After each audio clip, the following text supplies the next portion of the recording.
السلام علیکم ورحمۃ اللہ وبرکاتہ۔ جیسا کہ آپ کو معلوم ہے کہ مرزا غلام قادیانی نے ساری عمر جھوٹ بولا، تو قصہ کچھ یوں ہے کہ مرزا غلام قادیانی کی بیوی کو حمل تھا، تو مرزا غلام قادیانی نے سوچا کیوں نہ اس حمل کو بھی الہام کے کھاتے میں ڈالیں۔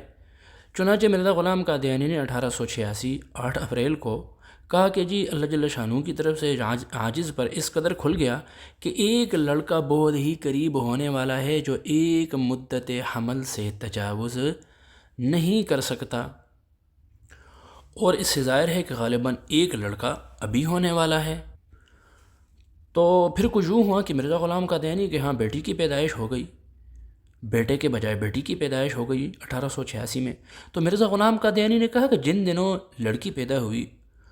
اور لوگوں نے غلط فہمی پیدا کرنے کے لیے شور مچایا کہ پیش گوئی غلط نکلی، اور نیچے آپ حاشیے میں دیکھیں بھی کہ حضرت مکی موعود سرور علیہ عنہ کے گھر میں 15 اپریل 1886 میں لڑکی پیدا ہوئی جس کا نام عاصمت رکھا۔ اس لڑکی کی پیدائش پر مخالفین نے شور مچایا کہ لڑکے کے متعلق جو پیش گوئی تھی وہ غلط نکلی، کیونکہ موجودہ حمل سے لڑکی پیدا ہوئی نہ کہ لڑکا۔ تو مرزا غلام قادیانی نے کہا کہ نہیں جی، میں نے کب کہا تھا کہ جی اسی حمل سے لڑکا پیدا ہوگا؟ میں نے تو کہا تھا کہ عنقریب ایک لڑکا ہوگا، خواہ موجودہ حمل سے ہو یا اس کے قریب آئندہ حمل سے ہو۔ اب اسی کتاب کا 103 نمبر 103 پیج نمبر جو ہے وہ میں نے کھولا ہوا ہے۔ 1885 میں مرزا غلام قادیانی نے کہا تھا کہ جی میری اس بیوی کو چوتھا لڑکا پیدا ہوا ہے اور 3 پہلے موجود ہیں، اور یہ بھی میں نے خواب میں دیکھا تھا کہ پسر چاروں کا عقیقہ بروز دوشنبہ یعنی پیر ہوا ہے، اور جس وقت یہ خواب دیکھی تھی اس وقت ایک بھی لڑکا نہ تھا۔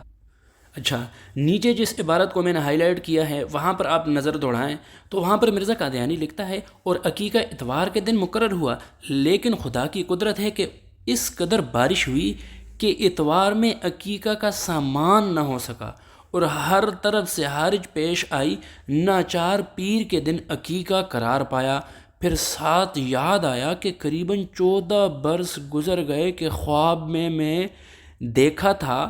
کہ ایک چوتھا لڑکا پیدا ہوگا، اس کا عقیقہ پیر کے دن ہوگا۔ تب وہ اضطراب ایک خوشی سے مبدل ہو گیا، کیونکہ خدا تعالیٰ نے اپنی بات کو پورا کیا۔ اب یہاں پر مرزا غلام قادیانی نے اس اپنے خواب کو بھی الہام کے کھاتے میں ڈال دیا کہ جی خدا نے اپنی بات کو پورا کر لیا۔ حالانکہ یہاں پر دیکھیں مرزا غلام قادیانی کہتا ہے کہ میری اس بیوی کو چوتھا لڑکا پیدا ہوا ہے اور 3 پہلے موجود ہیں۔ اب ظاہری بات ہے 3 پہلے موجود ہے، چوتھا لڑکا پیدا ہوا ہے،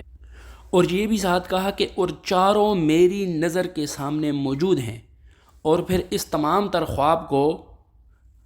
الہام کے کھاتے میں ڈال کر کہا کہ جی اتوار کے دن ہم نے بڑی کوشش کی تھی، لیکن اتوار کے دن بہت زیادہ بارش تھی، لہذا عقیقہ جو ہے وہ پیر کے دن ہوا۔ وہ جو پہلے جو ہے وہ میں نے خواب دیکھا تھا، آج مجھے وہ خواب یاد آیا،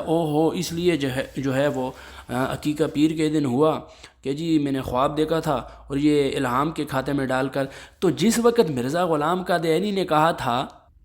کہ ایک لڑکا پیدا ہونے والا ہے جو ایک مدت حمل سے تجاوز نہیں کر سکتا، تو وہاں پر لڑکا پیدا نہیں ہوا بلکہ لڑکی پیدا ہوئی۔ اور چونکہ مرزا غلام قادیانی نے اس سے پہلے والے پیج میں کیا کہا تھا کہ اس بیوی سے میرے 4 لڑکے ہیں اور چاروں میری نظر کے سامنے موجود ہیں، ان چاروں میں سے کوئی بیٹی موجود نہیں ہے بلکہ چاروں کے چاروں لڑکے موجود ہیں۔ لیکن ان چاروں کے سلسلے کو جب بیچ میں لڑکی پیدا ہوئی تو چاروں کا سلسلہ برقرار نہیں رہا۔ مرزا غلام قادیانی اپنے الہام میں جھوٹا ثابت ہو گیا، اور مرزا غلام قادیانی کہتا ہے اگر میری 100 پیش گوئیوں میں سے ایک پیش گوئی بھی جھوٹی نکلی تو میں اقرار کروں گا کہ میں سب سے بڑا کذاب ہوں۔ تو آپ کے سامنے میں نے یہ تمام تر باتیں رکھیں، اور میں نے یہ ثابت کر دیا کہ مرزا غلام قادیانی ایک کذاب اور دجال اور مفتر جھوٹ بولنے والا انسان تھا۔